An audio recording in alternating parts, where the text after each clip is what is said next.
नारद जी ने कहा, प्रभु आपका न्याय हमको समझ में नहीं आता। जो आपका भजन करते हैं वो दुखी हैं।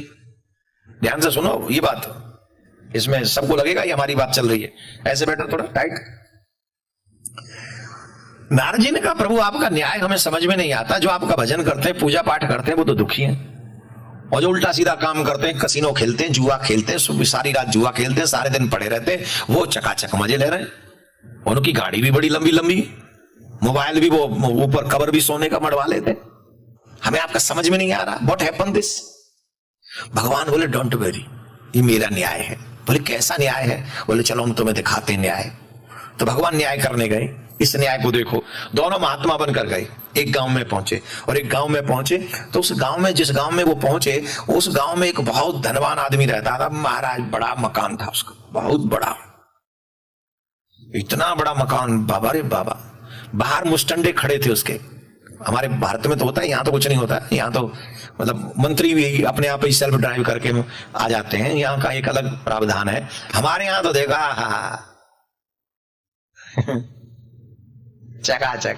हम लोग जब भारत में चलते हैं ना, तो हमारे साथ में भी आर्ट गार्ड वार्ड सब चलते हैं। वहां बड़े हम लोग भवका में रहते हैं। वहां ऐसे थोड़ी रहते तुम्हारी तरह आगे अपने आप आगे, नहीं यहाँ आ सकते हैं हम, वहां नहीं आते, भवका दिखाना पड़ता है। और आजकल लोग पूछते भी उसको जिसका भवका है। जिसका भवका नहीं उसे पूछते नहीं।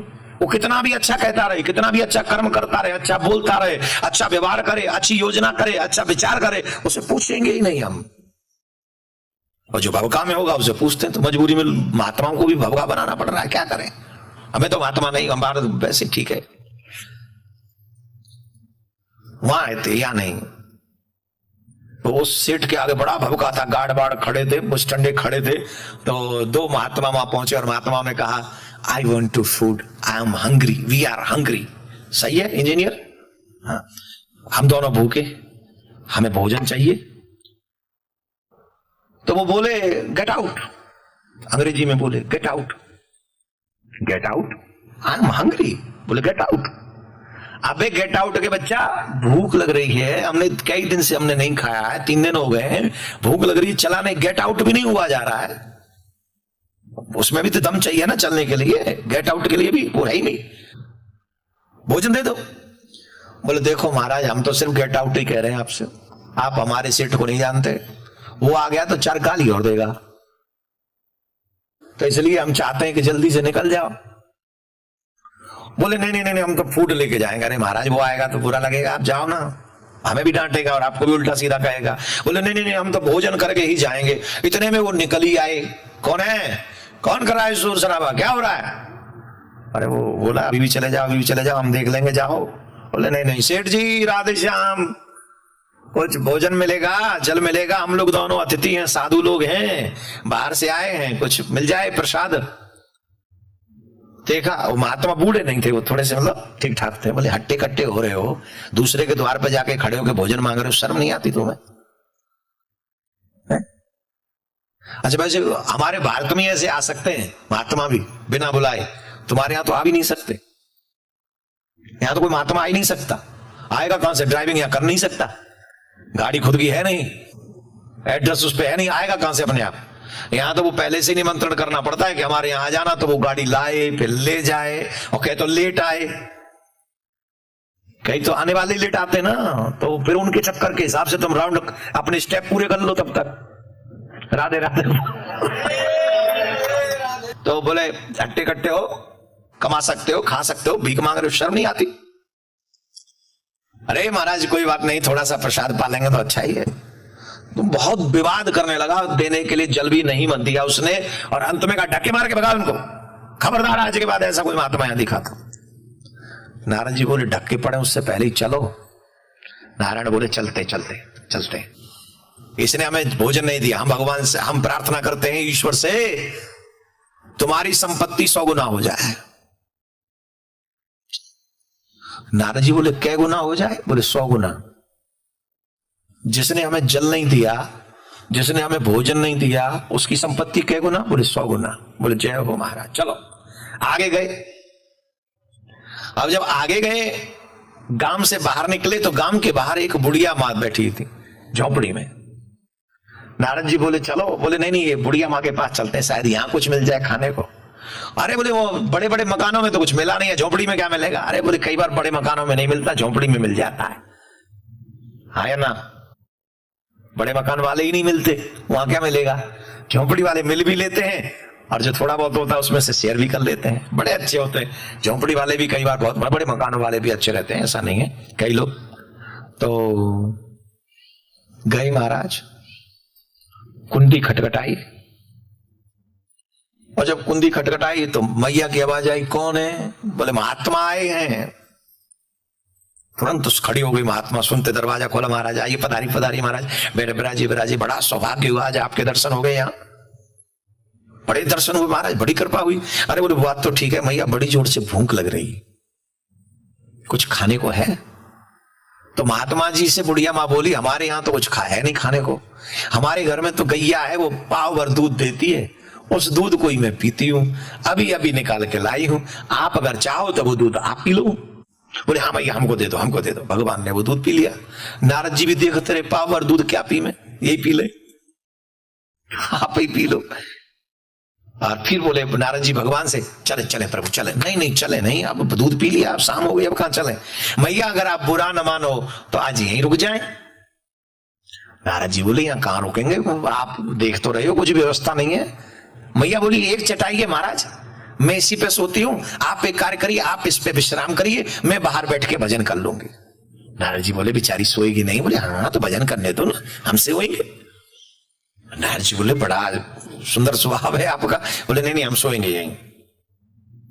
नारद जी भी बैठे गए, चलो वो भीतर नारायण नारायण करने लगे, नारायण सो गए। भोर हुआ, सुबह में भगवान नेत्र खुले, फिर भगवान उठे और भगवान ने फिर कहा कि मैया अब हम जा रहे हैं, ध्यान से सुनना, एक भी शब्द रह ना जाए। बोले मैया हम जा रहे हैं, कुछ और खाने पीने को मिल जाए तो, पता नहीं फिर कब मिलेगा। बोले महाराज अभी रुको, मैं गाय काट के लाती हूँ, वही दूध पी जाना, पाव भर देगी। बोले हाँ ले आओ ले आओ ले आओ। मैया ने दूध काढ़ा और भगवान के आगे। नारद जी बोले प्रभु कल रात ही भूखी सोई है, रात को भूखी सोई है, अब भी पी जाओगे तो फिर भूखी रह जाएगी। भगवान बोले तो हम पृथ्वी पे बार बार आएंगे क्या? अब गाय का दूध मिल रहा है तो पीने दो, तुम्हारा मन हो तो थोड़ा एक चम्मच तुम भी पी लो, और नहीं है तो छोड़ो हम ही पी लेंगे, हमें ही रोक रहे हो। अच्छा प्रभु जैसी आपकी लीला। तो भगवान ने पी लिया। भगवान जाते जाते बोले, भगवान कहने लगे अब तेरी गैया मर जाए। क्या आशीर्वाद दे रहे? तेरी गैया मर जाए। और भगवान चल दिए।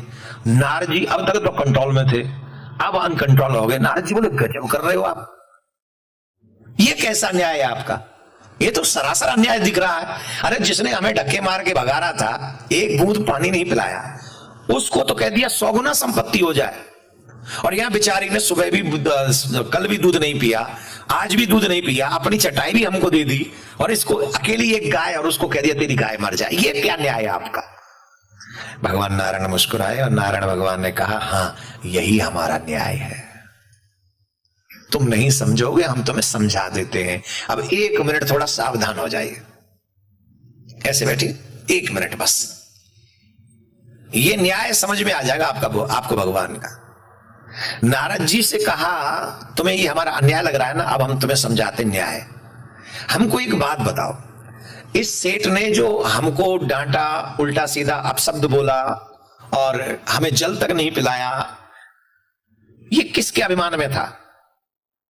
ध्यान से सुनना, ये किसके अभिमान में था? बोले धन के अभिमान में।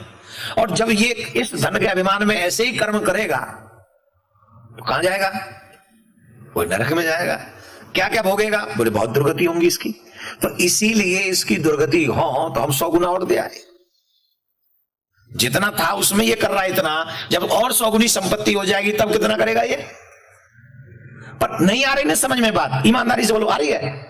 जब पैसा बढ़ा तो दुर्गति, दुष्ट विचार बढ़े, कुबुद्धि बढ़ी तो वो गलत दिशाओं में जाने लगी और नरक के द्वार खोल दिए। इसलिए भगवान ने कहा मेरा न्याय है, जिस धन के अभिमान में इसने हमारा अपमान किया है, हमने और धन दे दिया, और कर हमारा अपमान तू, और ऐसे बुरे काम कर जिससे तू नरक के द्वार पे जा सके। और हाँ, जो साधु संत महात्मा गुरुजनों का अपमान करते हैं उनके लिए एक ही द्वार है, वो है नरक द्वार।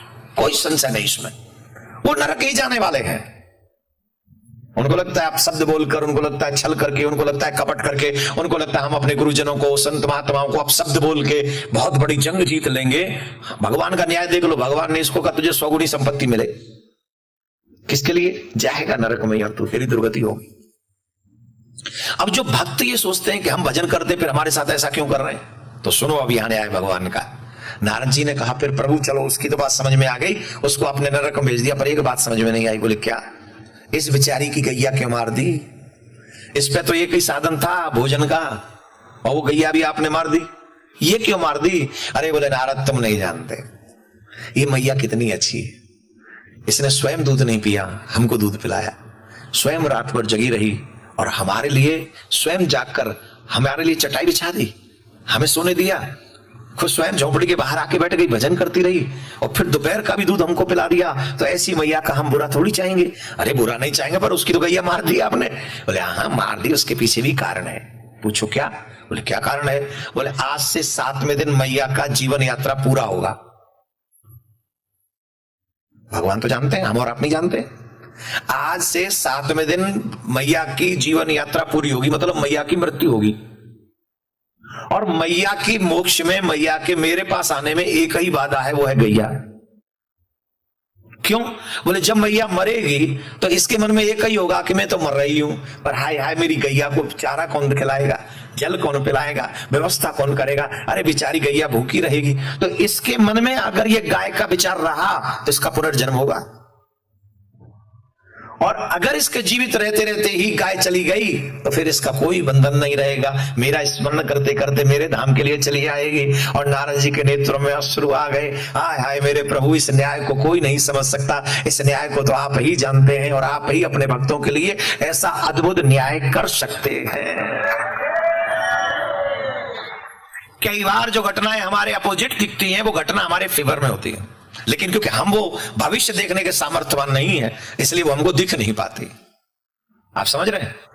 तो अगर आपके अगेंस्ट, आपके भजन के बाद भी कोई चीजें दिख रही हैं, don't take any tension, chanting the name of God,